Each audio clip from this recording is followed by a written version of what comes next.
Anytime I find a really good rock or a great backpacking trail or even a camping spot, it has almost always started weeks before using some tools and tricks that I've learned that really shorten the learning curve. This video is going to be specifically towards rockhounding, and specifically towards rockhounding in the western United States. I've learned a bunch of tricks, so I'm going to show you a flow that I use on the computer that will help you to be able to effectively find rockhounding spots. So let's hop over to the computer. Alright, so now we're at the computer and I want to walk you through a really straightforward workflow. One other thing to note is that this type of information that I'm going to be showing you, it's totally free to use. You can get on your computer right now and look at these websites and figure out how to use them. What I find is that most people just don't know about them, and that's what makes them so underutilized. We're going to go through 3 systems today. The workflow that I've made goes kind of from big scale to smaller scale, so that you can kind of figure out general areas that you want to go, and then you can really narrow it into specific spots that you're going to visit. All right, let's get into it. Okay, so we're going to open up our browser tab, and we are just on a Google search right now. And we are going to look at our state geologic map compilation by the United States Geological Survey. And there are a couple of hyperlinks here. What you're going to want to do is find the ArcGIS online hyperlink though.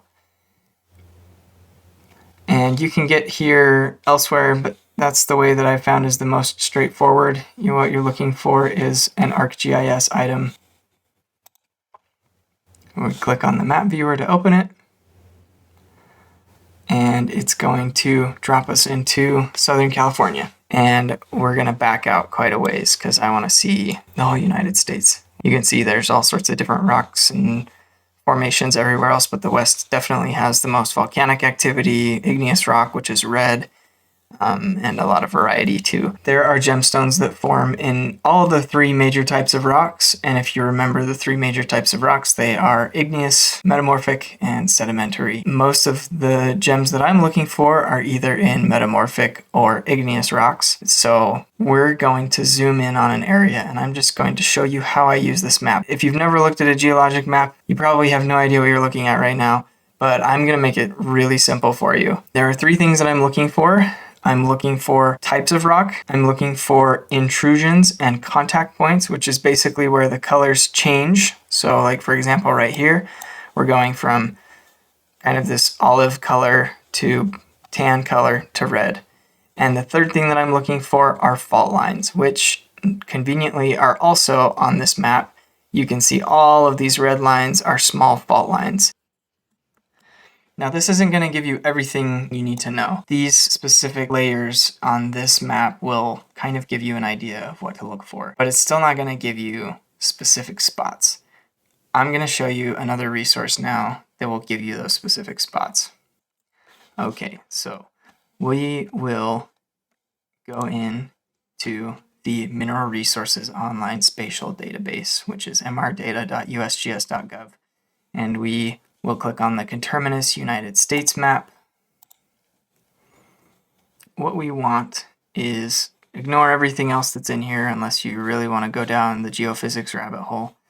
If you hit Mineral Resources, you're going to get a Christmas map, just red and green everywhere. You'll notice that there are all of these different little specific spots where there was a mine or a prospect or some other type of thing going on. And if you turn on the location name, you'll even be able to see the names of these places. So you'll see claims, and you'll see mines, and you'll see mills, and you'll see all these different things. One thing I would like to share that I just kind of recently discovered as I was perusing this map, I found that there are some specific sites here where you will see thermal springs or hot springs. I know there was one down there labeled hot springs. So you may actually be able to find some of your own hot springs locations. I don't know. I mean, a lot of places are well discovered. I'm pretty sure all of the really nice hot springs that are accessible have been able to be developed and all of that stuff, but might be fun to go explore those, right? And you would be able to go do that on your own and say, okay, there's an unnamed hot spring right here. Let's go check it out. But that's pretty cool. So that gives you some prospects and mines. But what if you don't want to go to a mine? Somebody's already mining it. That's not really going to help you. So let's click on this particular thing right here, and it's going to take us to a sub menu of MRDS. And you can look at another map. I would go by commodity, because what you're going to get in this map is an entire list and a graded legend that shows what grade this particular thing was. So let's zoom into northern Nevada again, and I want to see if there's some emerald around. I'll click the emerald layer. Don't see anything showing up. That's okay. What about fluorite or fluorine? Oh, I've got a few dots popping up. What about garnets? Are there any garnets around? Oh, there were some garnets in Utah over there. What about gold? I bet this is going to light up. Oh yeah, look at all the gold sites. And what about some quartz? So anyway, what you're gonna see is you can the sky's the limit on this particular map, and you'll have legend entries and all of that stuff. So you can see specific locations where something exists, whether that be garnet or silica, whatever it might be. So this one's actually a mine. What about this one over here? This one's an unnamed prospect, and the comment is AU, which is the elemental symbol for gold, so that must be a gold prospect. We don't know if that prospect is active or not, and this is still not really giving us a lot of information as to where particular places might be that people feel are good enough to go now, because this is a lot of, I mean, there's occurrences, there's prospects, there's mines. It might not be a place that you can go in Rockhound, but it gives you an idea of somewhere to go. The third resource I'm going to show you is something called the Mineral and Land Records System. It is run by the Bureau of Land Management, mlrs.blm.gov, and this is a really cool system. And it's also a place that if you're going to go and start a mining claim, this is where you could go to start that as well. But we're going to get started on our research here, and we're just going to scroll down, and we see that there are some map tools. We're going to focus on layers and the base map gallery in this particular instance.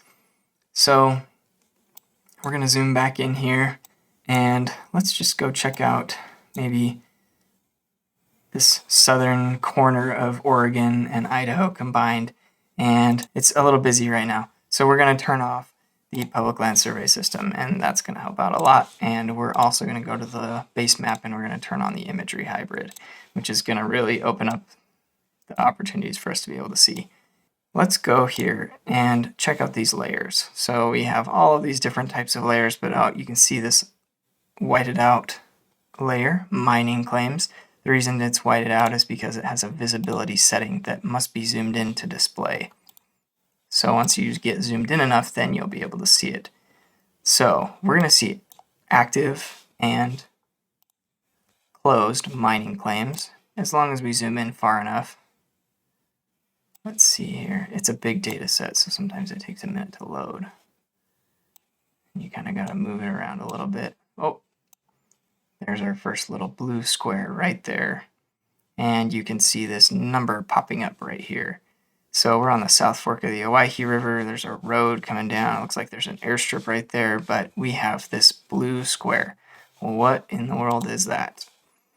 Well, it corresponds to the public land survey system. If I turn this back on, you'll see that that blue square lines up perfectly with the section of the township range and section part of the map, which, if you don't know what that is, not really important for this video, but it's interesting in mapping. It helps people navigate.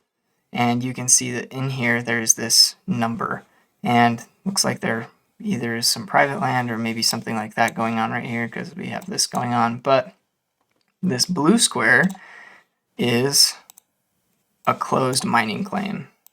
If you open it back up, it comes back. Let's zoom out and see if we can find any active mining claims. Oh, there's an active one up there. There's a bunch over there. There's a bunch of active claims over there, and that one looks like it may be getting some use because there's a big spot in the middle of it. And there's a lot of claims, so each number corresponds to a specific little square. I think it's a 22-acre parcel is how claims work. And so that actually might just be a cloud. Yeah. But you can see there's all of these like disturbances, like these light colors and stuff. So my guess is somebody's actively mining right there, or actively checking out their claims by digging around. So we're down here. I don't want to burn anybody's claim sites, but you can see that there are active sites and inactive sites, and the blue is inactive. Now, inactive claim sites are totally available and accessible to the public as long as they're on public land, which they almost always are in this particular system. They're available to Rockhound. What I find with closed claim sites is most of the time people that have a claim and it expires, they may have gone in and actually like taken the material out, but a lot of times, even if they've done that, you'll still be able to see material on the ground or in the area. The thing is, these claims sites are not marked in this system, so you have to walk or explore the entire section pretty much to figure out exactly where this site would be. And sometimes you can kind of figure it out by looking at the aerial imagery and seeing like, oh, there is a big disturbance right there. Oh, there's a big, spot where somebody's been digging up the ground. And you'll be able to figure that out. But it's illegal for you to go and rockhound on somebody's active claim, pretty much. And you can still walk around. It's not illegal for you to go walk around on your public lands. But for you to start picking things up off of someone's claim site is highly unethical and pretty illegal, so just don't do it. There are tons of inactive claim sites. The other thing is, this is going to give you an area that you can go and visit. And maybe somebody picked, a specific square in this area to make a claim on, but that doesn't mean that there isn't material all over the place in this area. You could find all sorts of stuff, and particularly in southern Idaho, where there's a lot of petrified wood and agate and jasper. I mean, it's a vast area, and the more you zoom in and look around, the more of these inactive claim sites you're going to find. And same goes for Nevada, same goes for eastern Oregon, same goes for Utah, same goes for Arizona. I mean, you can use this map and you can see claim sites all across the western United States, wherever there might be some.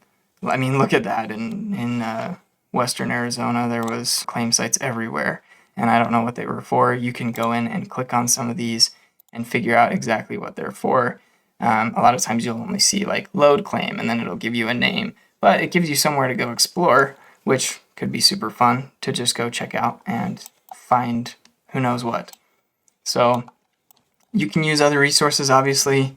You can find information online as soon as you start searching specific areas. I mean, it's pretty well known that southern Idaho, southwest Idaho has a lot of jasper and agate and petrified wood. It's fairly well known that, Nevada has a lot of garnets and turquoise and stuff like that. If you are interested in finding your own little places, this is a great workflow for you to be able to narrow in specific areas. It really doesn't take very much knowing how to work maps. You just have to be able to use your cursor and be able to read, basically. So thank you for the support. If I accidentally burned your spot, please let me know. I would feel really bad. But if you have any questions, or if you like this type of video, like I said, this is how I start most of my adventures. And most of the times that I go outdoors, I've done something like this, not just for rockhounding, like I said. So if you are interested in seeing some of the things that I've created with my rockhounding adventures, then you can visit my website. That is how you can support me, and I will see you on the next video. If you like this video, check out our channel and join us Sundays for more adventures.